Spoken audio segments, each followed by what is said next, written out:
So I'm having a weird issue. It appears the injectors are too tall, or too short, because the rail's bolted down and it's all 08 stuff.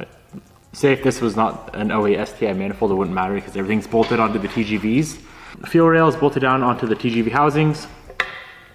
And as you can see, it's like it needs a spacer in there somehow.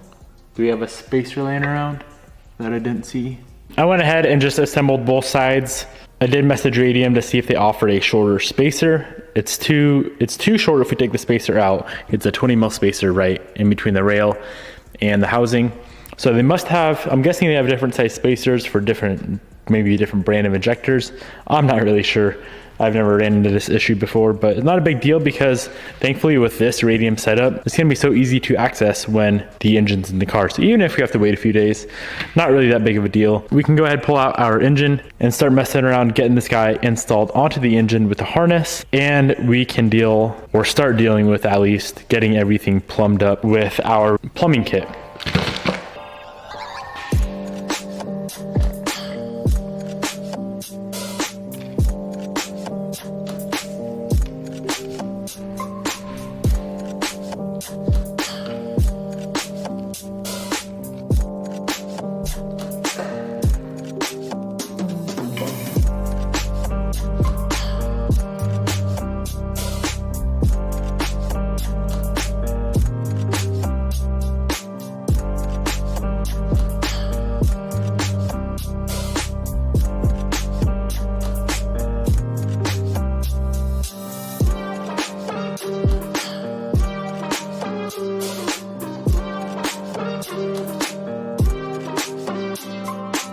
Intake manifold and harness is back on the engine. I actually just went ahead and pulled those spacers out.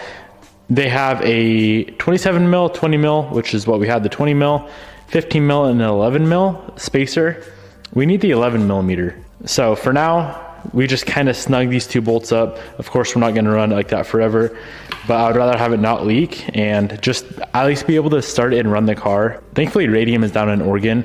We're in Washington, so it's like 1 day shipping, not a big deal. But if we get this motor in the car, I wanna get it fired up and not have to worry about fuel leaks right there. So pull the spacers out for now, we should be good. I'm gonna go ahead and slap on these plug and play harnesses that Beachworks provided. So these should connect right from the DW1200s right back to the factory wiring on our STI harness.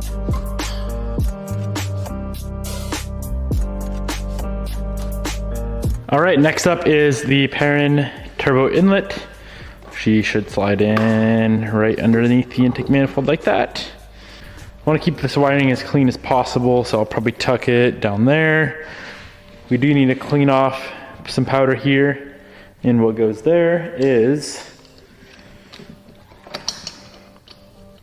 that ground, but it can't be grounded to powder. So that guy should chill just like that. It'll connect to the turbo right back there. So much nicer than the factory unit. Beautiful. What is next? Should we start messing around with some fuel system stuff? We might have to do some of it while the engine is in the car, because obviously we have to mount the fuel pressure regulator and whatnot, and that's all going to be mounted in the engine bay, not on the engine anywhere. I actually might, I'll start messing around with it. We can get it ran from rail to rail, but to get it 100% complete, the engine definitely has to be up in the car.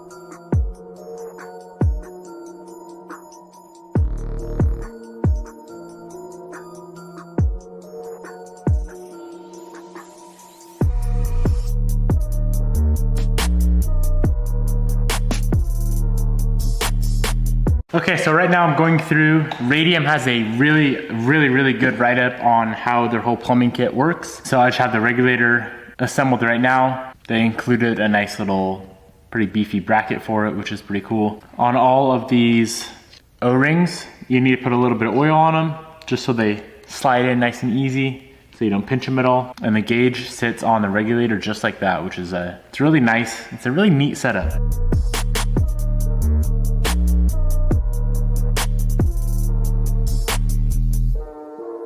So there's two different ways to plumb these cars, in parallel or in series. I know on Bobby's car, it's the opposite of what we're doing here. So on this car, or on this kit that we ordered, there's no line that runs from the front of the rail to the front of the rail. On Bobby's car there is, on this car there's not. So this is gonna connect, so this is how the rails are set up. It's plugged on the end, there's a plug on the bottom, and on the back there's a swivel on both sides, driver and passenger.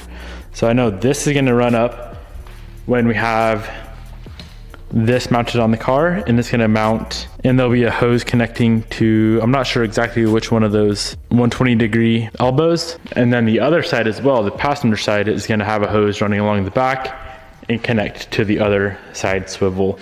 And then these guys here, I'm actually gonna go ahead and do this right now. I'm gonna lower the car down and get this mounted in the car, but these are gonna connect to our factory fuel lines that run back to the fuel pump. So it should be a pretty simple setup. To be honest, this is way easier than the setup that we have on Bobby's car. It's a little bit cleaner as well because we don't have a hose in front. Not like it's a big deal, but just something little to note. Let's pull this thing down and we can get the regulator and some of the lines ran. The two lines that are gonna run, of course, back to the rails, we'll have to do those when the engine's actually in the car, which I don't wanna put the engine in until we get the turb ski on, which might be tomorrow. So I believe the regulator setup mounts right on this strut tower, right up in here somewhere. I'm guessing right there.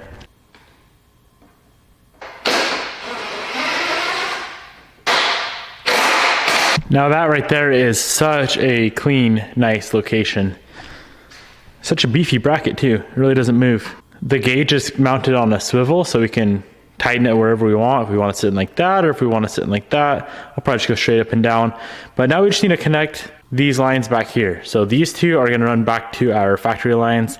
This car isn't going to make enough power to warrant running dash 8 and dash 6. The factory lines are going to be plenty enough for this thing. So as you can see, just a nice little short jump from the regulator up to the factory lines. Let's go ahead and get some lines made and get those bad boys installed. So these are gonna go on the factory hard lines like that. So now we just need to build the two lines that are gonna run from those radium fittings down to our regulator.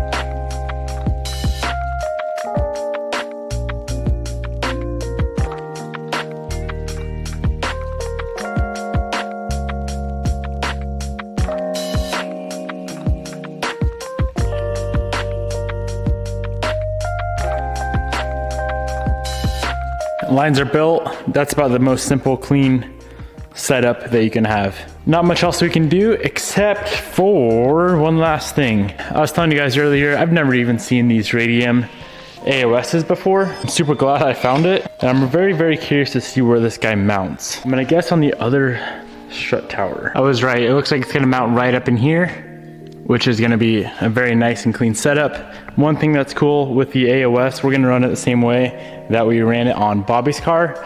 So this is kinda, what's the best way to explain this? This almost essentially turns into our coolant expansion tank, which also means we delete the coolant expansion tank, which is that guy right there. We no longer need to run that, so that really cleans up the top of the engine. I think it's kinda ugly looking. So pretty much all four of these mounts right here, I don't think we need. We could have shaved them off. Maybe I'll do, maybe if I get bored one day, I'll pull the intake manifold. I'll identify each mount that we need.